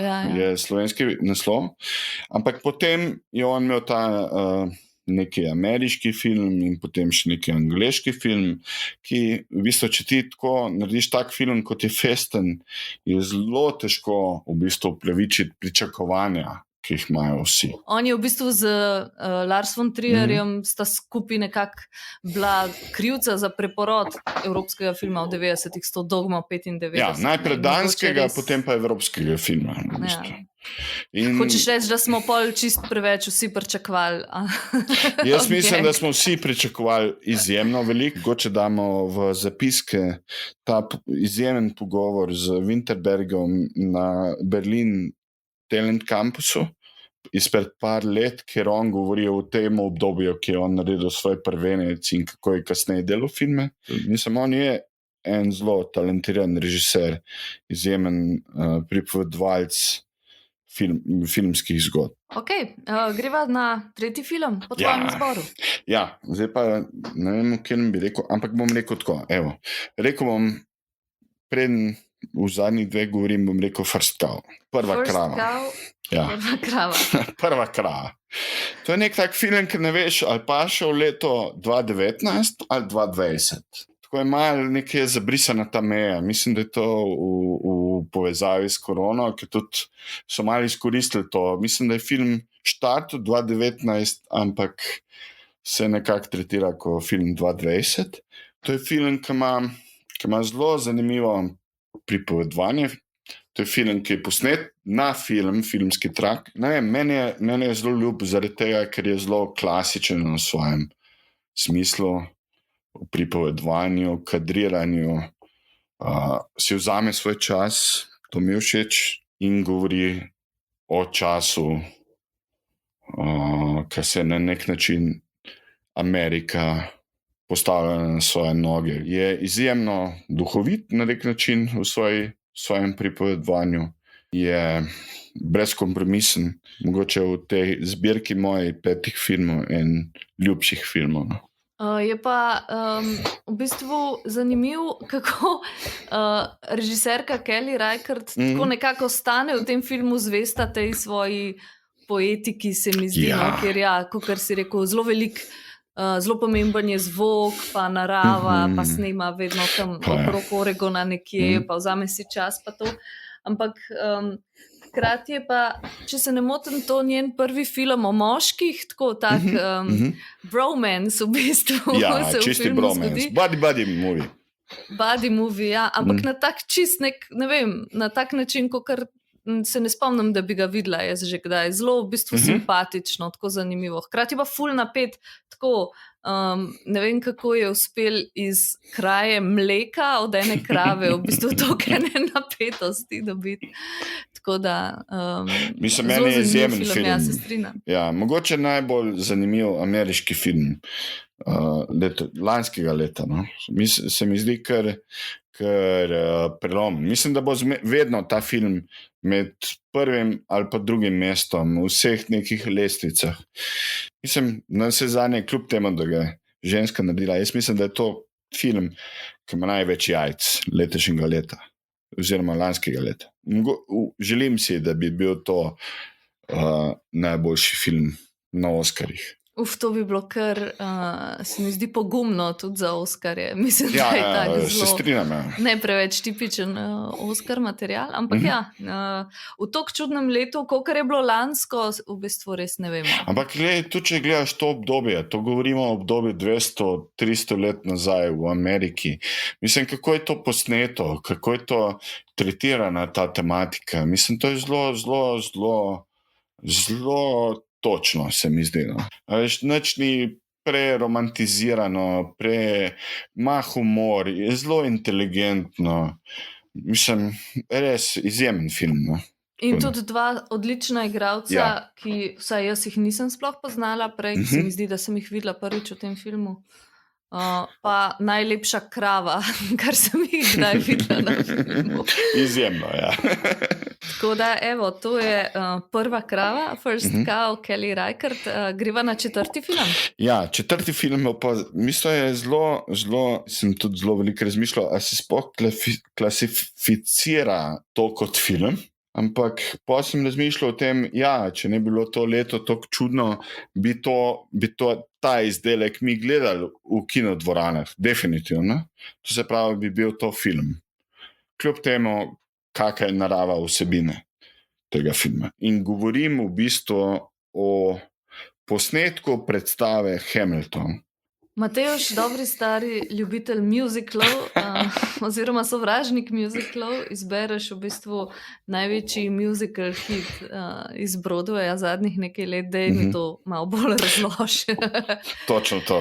Točno to, kar si ti povedala. V bistvu, jaz res sovražim musicale v filmski formi, ker se mi zdi, da to pač je neki zelo fake, zelo nenaravno. Tudi friend, ki mi je priporočil Hamilton, v bistvu me je ful prepričeval in rekel, da to si moš pogledati. Pa ne gledam musicalov, nočem, in pa mi končno poslal link, da sem pogledal Hamiltona in moram reči, da je kar masterpiece. Po mojem, ki ne maram musicalov, sem pa jih, kljub temu, da jih ne maram, sem jih zaradi žene, ki je glasbenica, zelo veliko pogledal. Masterpiece je o tem, kako pripoveduje zgodbo in kako v bistvu te pelje skozi življenje Aleksandra Hamiltona, ki je en od ustanoviteljev Amerike kot take, v bistvu en od founding fathers, je v bistvu bil desna roka Georgea Washingtona in kako te ta musical pelje skozi 3 ure, skozi njegovo življenjsko zgodbo, je res izjemno. In da te pelje v bistvu skozi zvrst muzike, ki nismo navajeni z musical, in to je R&B in rap, je res izjemno. In ti v bistvu nimaš nekega praznega teka, kjer bi gledal dva se pogovarjati, da bi prišel do naslednjega komada. Ampak ne, sami komadi posebej pripovedujejo zgodbo. In to kar na izjemen način. Mislim, da je to ena res najboljših stvari, ki sem jih v letošnjem letu videl. To je ena stvar, kako je pripovedovanje zgodbe. Druga stvar je pa v kontekstu celotne v bistvu Amerike. Te founding fathers so bili, seveda, vsi vemo, bili so belci, eni med njih so bili celo lastniki sužnjev. In v tem muziklu Founding Fathers v bistvu igra jih Amerika, kot izgleda danes. In to je tisto, kar je zanimivo. To se pravi, ne vem, Aleksandra Hamiltona igra igralec in kreator tega muzikla, ki je mal latinos. Georgea Washingtona igra črnc. In to je zelo zanimivo v tem filmu. V bistvu v tem posnetku te predstave. Kako je pa to posneto oziroma zrežiran? A je to v studiu postavljen nekak muzikal in potem z večjimi kamerami, tako kot neka klasična TV režija, ali kako so pa to prenesli v bistvu za televizijo? Točno to mi je tudi všeč pri tem posnetku te predstave. Mi je všeč to, da noče biti nič več kot posnetek predstave. Oni so v bistvu posneli 2 ali 3 predstave na Broadwayu, 3 dni zaporedoma. In ti gledaš posnetek predstave, ampak ker je skadriran in zrežiran tako, kot je, v bistvu ti kupiš to kot film. Noče biti nič več, kar je. Hkrati pa ohrani verjetno nek ta čar živega nastopa, kjer ni, da se en kader zdaj ne vem, ponavlja, se snema 30 takov, ampak je vse nekako uživo. Točno to, ti v bistvu vseh teh v tem času tudi vidiš napake v bistvu, in vidiš v bistvu nekaj, kar je drive predstave, ki jo gledaš v živo. Ker ti daje nekaj, kar pogrešamo tudi v tem letu, da ni vse perfektno, kar gledamo, ampak so neke napake. In to je res izjemna izkušnja. No? Mislim, jaz vsem priporočam Hamiltona, posebej, če so mal fani zgodovine, če so mal fani tega prvih let prebujanja Amerike. Pa če pogrešajo gledališče v teh cajtih. Definitivno, pa v tem kontekstu, ki se je v letošnjem letu zelo veliko govorilo v bistvu Black Lives Matters in vsem tem, ko gledaš ta musical, je res izjemno. Velja. Zdaj imaš pa še zadnji film v tvojem izboru. To je zadnji film, je pa v bistvu bila ena stvar, ki mi je tudi kot avtorja v bistvu bila zelo blizu. Mi je bila na nek način zelo navdušila. Zelo me veseli, da ta film je v bistvu na nek način evropski film, je balkanski film in na vse zadnje tudi slovenski film. In to je film Oaza, srbski film, ki je koprodukcija tudi s Slovenijo. To ni nekaj, kar bi lahko v kontekstu ostalih filmov, o katerih sem zdaj govoril, postavil. Ampak je res neko zelo posebno izkušnja, posebej zaradi tega, ker govori o v bistvu varovancih doma, ki je v bistvu za posebne potrebe, kjer je pa zgodba v sami osnovi zelo enostavna, ki govori o ljubezni. In je zelo čist, zelo enostaven na nek način film, ki pa govori o zelo kompleksnih stvareh, in to je pač o ljubezni. Pa Slovenci smo prispevali Marušo Majer v eni od glavnih vlog. Ja, ena od glavnih vlog igra izjemno.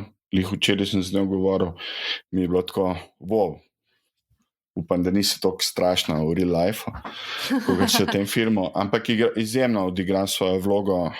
Goran Bogdan tudi odigra eno od vlog, ampak najbolj zanimive so pa glavne 3 vloge, to se pravi vloga Marije, Dragane in mislim, da Roberta, ki jih igrajo v bistvu 3 igralci, ki so prvič pred kamero stopili, ki so v bistvu na nek način, kot sem jaz razumel, gojenci tega doma s posebnimi potrebami, ampak so odigrali svoje vloge tako, kot bi jih, ne vem, kateri od igralcev odigral. Mislim, da vsak profesionalni igralec bi se poklonil tem vlogam. Tudi med drugim so pred kratkim dobili te 3 igralci nagrado na festivalu Cottbus za najboljše odigrane vloge. Sicer je pa film imel premiero v Benetkah. Film je imel premiero v Benetkah. Skoraj edini festival lani. Film je imel premiero v Benetkah, dobijo tudi 2 nagrade v Benetkah, tako da pejte si ta film pogledati. Mislim, karkoli bom rekel zdaj, je brez veze. Pejte gledati ta film. No.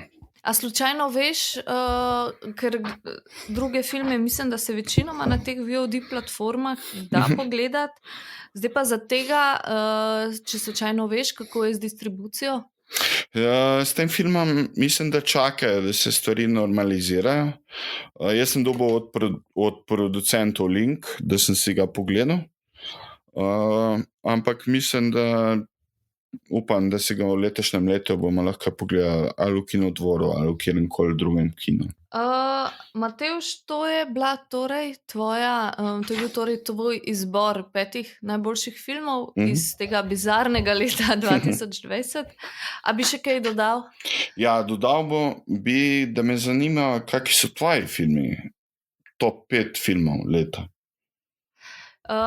Pravzaprav, jaz sem pred kratkim, ko je revija Ekran vprašala to isto vprašanje in smo pošiljali svojih 5 filmov in sem se mičkeno zasekirala. Mislim, da so tudi tako eksplicitno napisali najbrž prvič filmov ali serij, TV serij, pa sem si rekla, ojoj, ne, smo že tam, zdaj je čisto vseeno, je film, je serija, ali gledaš na iPadu, ali v kinu, ali kje. No, in bolj sem jaz začela razmišljati, kaj bi jaz dala na ta seznam in potem sem še proti svojim načelom totalno tudi jaz dala serijo na seznam. Pa sploh ne vem, če je res mogoče, da je celo se že začela oziroma večinoma odvrtela v 2019, no, ampak to je ta serija Nasledstvo Succession. To mi je bila ena od ljubših stvari, ki sem jih pač v lanskem letu kakorkoli že gledala, itak sem gledala vse doma. Potem pa moram pravzaprav te tako skoraj malo razočarati, ker bi tudi jaz mogoče in Sound of Metal in First Cow dala na to lestvico. Ampak če recimo probam dodati 4 poleg Ajde Nasledstva, kjer malo goljufam, 4 filme, ki jih nisi še omenil, bi mogoče omenila film Shithouse. To je film, v bistvu, kjer nekako sledi tej klasični, dobri stari ameriški mumblecore tradiciji iz začetka tega stoletja. V bistvu zelo dialoški film o enemu fantu, ki študira prvo leto na koledžu in pogreša mamo, pogreša sestro, mičken je izgubljen, malo ne razume tega, da bi zdaj moral se imeti ful dobro pa žurati skozi, ker mu neki to ne paše, malo je depresiven. In potem spozna v svojem dormu eno punco in z njo pravzaprav se druži cel film, več ali manj je to tono. Tak zelo pocen, zelo simpel dialoški film, ki ima pa ene par zelo, zelo dobrih, tako zelo nekako avtentično ujetih prizorov, tako kako se počutiš v tem obdobju, ko še nisi čisto odrasel, pa nisi še več otrok, moraš biti samostojen, pa se hkrati ne počutiš samostojenega. Mogoče si malo anksiozen zaradi tega. Tako zelo, zelo dobro se mi zdi to ujame. Ta režiser tudi odigra glavno vlogo in je tudi po moje star nekih 24 ali pa kaj tasga. In hkrati, tudi če je pravzaprav zelo enostaven, pocen film, ima tudi ene par zelo zanimivih takih režijskih prijemov, ene par zelo dobrih prehodov, tako spretnih, scenaristično-montažnih. Tako da to recimo je Shithouse. Potem eden ljubših filmov mojih je bil v lanskem letu Never, Rarely, Sometimes, Always. Saj sem skoraj prepričana, da imamo tudi slovenski prevod, ampak ne vem, če je točno nikoli redko, včasih vedno. To je film režiserke Elize Hitman, tak nek mali hit iz lanskega Sundancea. V bistvu gre za tako zelo nekako naturalistično, zelo preprosto zgodbo o 2 puncah, ki sta stari, pa vem, nekih 16-17, ki se sami naskrivajo odpravta iz Pennsylvanije v New York, ker mora ena narediti splav in ga ne more narediti doma v Pennsylvaniji. In v resnici, kar je meni pri tem filmu všeč, je kako dober pravzaprav neke take igralske poteze, ne vem, govorica telesa, to je nekaj, kar Eliza Hitman, od katere prejšnji filmi mi sicer niso tako zelo všeč, kot ta je res dobro zrežiran. Kako dobro lovi neke te igralske kretnje, poteze, to neverbalno komunikacijo. Tako v resnici z nekimi mislim, da za režiserje je dober film za pogled, no? Ali pa za igralce, kako igralke z nekimi miniaturnimi fizičnimi akcijami pravzaprav govorijo zgodbo. Ne? Ker čeprav gre, tako kot pri prejšnjem filmu, za en tak zelo naturalističen pa zelo tak tudi pocen film, no, recimo. Ma pa ta film zelo malo dialoga, zares. In v njem igrata glavni vlogi dve igralki, ki sta po moji tudi najstnici, zares, ali pa mogoče glih, da nista več. Obe prvič na filmu in obe izjemni. No? Tako da predvsem tak igralski dosežek, no? pa dosežek v tem, kako režirati igralce, se mi zdi ta film. Super, to moram pogledati. Ja, priporočam. Potem pa, če grem recimo nekam čisto eno drugo smer, film, ki sem opazila, da večini vsako leto je pač kakšen film, ki nobenemu ni všeč, meni pa super. To je pa film Znoj oziroma Sweat. Režiserja Magnusa von Horna, to je poljski film, ali pa, dobro, režiser mislim, da ni Poljak, je pa definitivno film v poljščini. Bil je na Lifu, jaz sem ga gledala tam. On je Danc, on je študiral režijo na Poljskem, kolikor jaz razumem, je študiral režijo na Poljskem v Vudžu. In pol je v bistvu malo nadaljeval tam delati filme, v bistvu, ki so dansko, poljska. V resnici je Šved, ampak tako kot si rekel. No, v glavnem v filmu pa spremljamo eno fitness influencerko poljsko, in v bistvu to neko dvojnost tega življenja njenega na Instagramu in potem v resnici.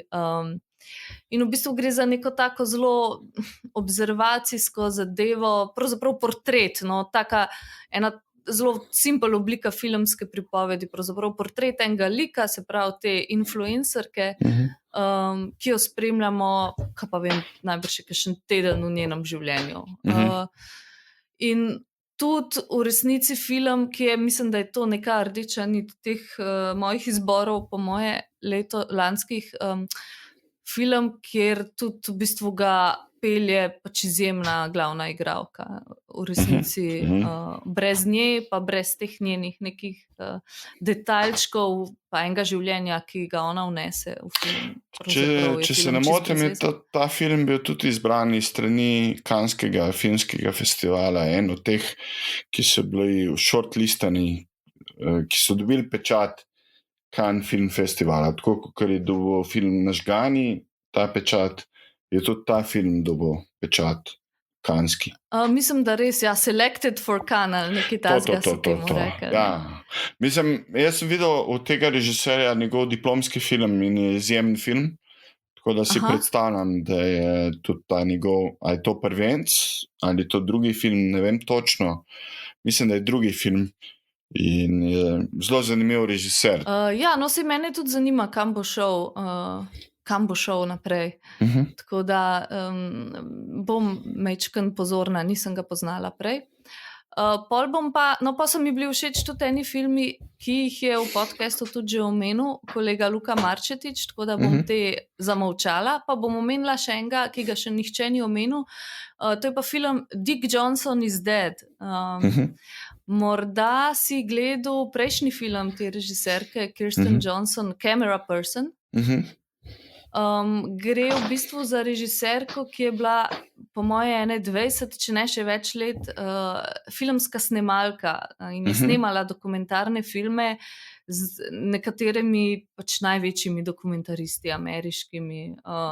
Ne vem, snemala je recimo filme kot so Citizen 4, pa snemala je tudi z Michaelom Moorom. V glavnem ena res pomembna figura, taka zakulisna v ameriškem dokumentarcu.